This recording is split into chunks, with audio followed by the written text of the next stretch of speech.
Hello friends, welcome to news Tamil online. அன்னைக்குதான் போர் துவங்க போற முதல் நாள். நூற்றுக்கணக்கான யானைகளையும் லட்சக்கணக்கான போர் வீரர்களையும் கொண்டு சேர மன்னனும் பாண்டிய மன்னனும் இந்த பக்கம் போருக்கு நிக்கிறாங்க. இவங்களுக்கு எதிரா வெறும் ஆயிரக்கணக்கான மக்களை பின்னிறுத்தி அவங்க முன்னாடி நிக்கிறாங்க கரிகால சோழன். இந்த நிலையில கரிகால சோழன் ஈசன் கிட்ட ஒரு வேண்டுகோளை கேக்குறாங்க. என்னோட மக்கள்ல ஒரு தலை உருண்டாலும் எதிரியோட சைடுல 100 தலையாவது நான் எடுக்கணும் அப்படின்னு ஈசன் கிட்ட ஒரு வேண்டுகோளையும் வைக்கிறாரு கரிகால சோழன். வெறும் ஆயிரக்கணக்கான மக்களோட லட்சக்கணக்கான வீரர்களை எதிர்த்து நிக்கிறாரு கரிகால சோழன். போரும் ஸ்டார்ட் ஆகுது. காத்து விட வேகமா வாள் சுழல கரிகால சோழன் நிறைய வீரர்களை கொன்னு குவிக்கிறாங்க. இத பார்த்து சேர மன்னனும் பாண்டிய மன்னனும் ரொம்பவே அதிர்ச்சி ஆகுறாங்க. இப்படி லட்சக்கணக்கான வீரர்களை எதிர்த்து அந்த போர்லையும் ஜெயிக்கிறாரு கரிகால சோழன். கரிகால சோழனோட வாழ்க்கையில நடந்த இந்த ஒரு போரை வெண்ணி போர்னு சொல்லுவாங்க. இந்த ஒரு போர்ல ஜெயிச்சதுக்கு அப்புறமா தான் கரிகால சோழன் சோழ தேசத்தோட மாபெரும் மன்னரா முடிசூட்டப்படுறாரு. இன்னைக்கு நாம கரிகால சோழனோட வாழ்க்கை கதையை தான் இந்த வீடியோல பார்க்க போறோம். அதுக்கு முன்னாடி நீங்க நம்ம சேனலை சப்ஸ்கிரைப் பண்ணல அப்படின்னா சப்ஸ்கிரைப் பண்ணி பக்கத்துல இருக்கிற பெல் ஐகானையும் கிளிக் பண்ணிக்கோங்க. இந்த வீடியோ ரொம்பவே இன்ட்ரெஸ்டிங்கா இருக்க போகுது. வாங்க வீடியோக்குள்ளாடி போகலாம்.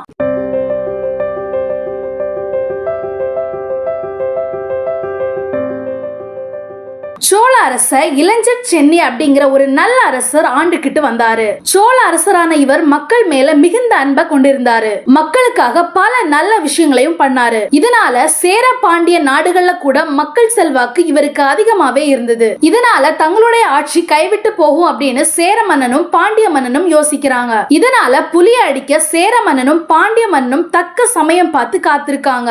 இப்படி ஒரு நாள் எதிர்பாராத விதமா இளஞ்சர் சென்னி இறந்தும் போறாரு. இளஞ்சர் சென்னிக்கு அந்த சமயத்துல மகளோ மகனோ கிடையாது. இதனாலேயே யார் அடுத்த அரசன் அப்படிங்கிற மிகப்பெரிய கேள்வியும் எழும்புது. இதனாலேயே சேர மன்னனும் பாண்டிய மன்னனும் மறைமுகமா சோழ நாட்டை ஆட்சி செய்ய ஆரம்பிக்கிறாங்க. சோழர்கள் முழுமையா அழிஞ்சிட்டாங்க. இதனால மக்கள் மனசை மாத்தி கொஞ்சம் கொஞ்சமா நம்ம கட்டுப்பாட்டுக்குள்ளாடி கொண்டு வரலாம்னு யோசிக்கிறாங்க. அந்த சமயத்துலதான் ஒரு அதிர்ச்சியான விஷயம் ஒண்ணு நடக்குது. இறந்து போன இளஞ்சர் சென்னியோட வாரிசு அவரோட மனைவி வயத்துல வாழுது. சேர மன்னனும் பாண்டிய மன்னனும் எப்படியாவது அந்த ஒரு வாரிசை அழிக்கணும் அப்படின்னு முடிவு பண்றாங்க. அந்த வாரிசை அழிக்க சொல்லி அமைச்சர்களுக்கு ரகசியமா கட்டளையும் விதிக்கிறாங்க. ஆனா சோழ அரசுக்கு உண்மையா இருந்த ஒரு அமைச்சர் அரசிய தப்பிச்சு போக சொல்லி தகவலையும் கொடுக்கிறாரு. உடனே அரசி தன்னோட அண்ணன் உதவியோடு காட்டுக்குள்ளாடி தப்பிச்சும் போறாங்க. விஷயம் தெரிஞ்ச சேர மன்னனும் பாண்டிய மன்னனும் காட்டுக்குள்ளாடி நிறைய வீரர்களை அமைச்சு அரசிய தேடுறாங்க.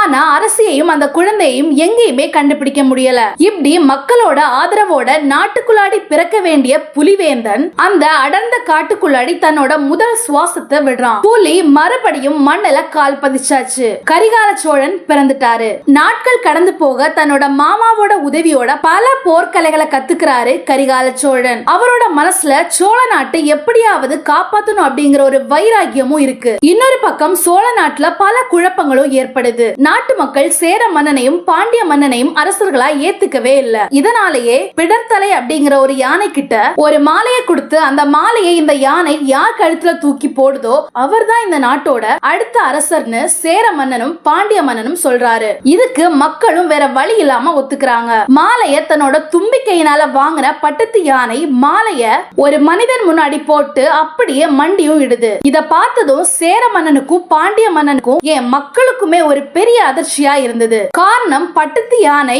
ஒரு மனிதன் கிட்ட மண்டிட்டு இடுறத இதுவரைக்கும் யாருமே பார்த்தது கிடையாது. அதிர்ச்சியில சேரனும் பாண்டியனும் நீ யாருன்னு கேட்க அதுக்கு அந்த மன்னன் சோழத்தை மீட்க வந்த புலி அப்படின்னு சொல்றாரு. இளஞ்சர் சென்னியோட ஒரே மகன் கரிகால சோழன் அப்படின்னு சொல்றாங்க. சோழ நாட்டோட அதிகாரப்பூர்வமான அரசன் அப்படின்னு அவர் சொல்ல மக்கள் எல்லாருமே அவரை பார்த்து தரையில மண்டிடுறாங்க.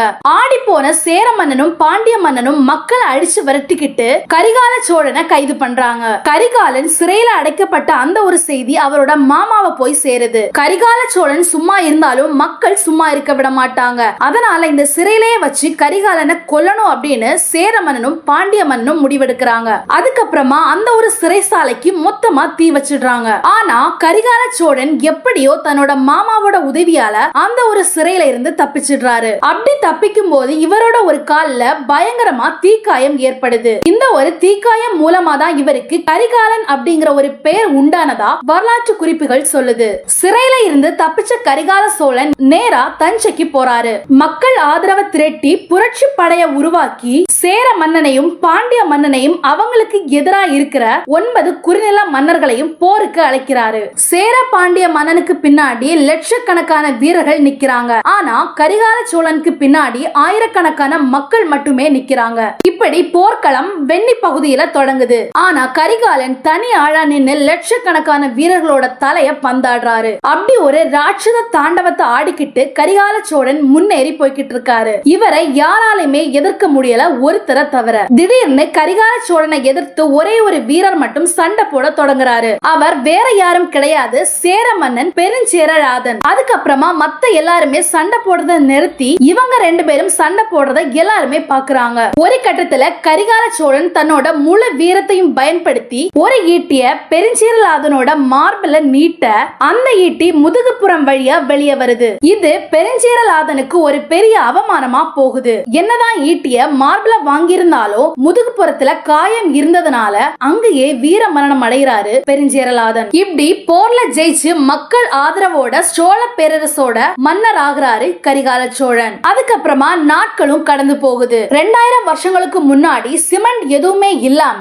ஒரு பாறைக்கு மேல இன்னொரு பாறைகளை அடுக்கி காவிரி ஆற்றுக்கு நடுவே கரிகால சோழனால ஒரு பெரிய கல்லணை கட்டப்படுது. இத கட்டுறதுக்கு வியாபாரிகள், பொதுமக்கள், விவசாயிகள், போர்ல தோத்து போன வீரர்கள் இவங்க எல்லாருமே இந்த ஒரு கல்லணையில வேலை செஞ்சிருக்காங்க. உலகத்திலேயே தமிழர்கள் தான் முதல் முறையா ஒரு கல்லணையை கட்டி ப்ராப்பரான வாட்டர் ரெகுலேட்டரி சிஸ்டம் டெவலப் பண்ணிருக்காங்க. 2000 வருடங்களுக்கு முன்னாடி கரிகால சோழனால கட்டப்பட்ட அந்த ஒரு கல்லணை இன்னைக்கு வரைக்குமே எந்த ஒரு பிரச்சனையும் இல்லாம நிக்குது. இதை விட தமிழர்களோட கட்டிடக்கலையை பறைசாற்றுறதுக்கு வேற எந்த சான்றுகளுமே தேவை கிடையாது. சரித்திரத்துல செல்வத்தை தேடிய அரசர்களோட மத்தியில புகழ தேடி பயணிச்ச ஒரு அரசர்னா அது கரிகால சோழர் தான். அவர் அழியா புகழ அடைஞ்ச ஒரு மனிதர். அவரோட புகழ் இன்னும் 1000 வருடங்கள் தாண்டியுமே பேசப்படும். கரிகால சோழனோட வாழ்க்கையில இருந்து நம்ம கத்துக்க வேண்டிய விஷயம் என்னன்னா, நியாயமான முறையில நமக்கு வேண்டிய விஷயங்களுக்காக முழு உழைப்ப போட்டா கண்டிப்பா நமக்கும் வெற்றி நிச்சயம். ஃபைனலி இன்னைக்கு வீடியோ அவ்வளவுதான். இந்த மாதிரி பல இன்ட்ரெஸ்டிங்கான தகவல்களை தெரிஞ்சுக்க நம்ம நியூஸ் தமிழ் ஆன்லைன் சேனலை சப்ஸ்கிரைப் பண்ணிக்கோங்க. தேங்க்ஸ் ஃபார் வாட்சிங்.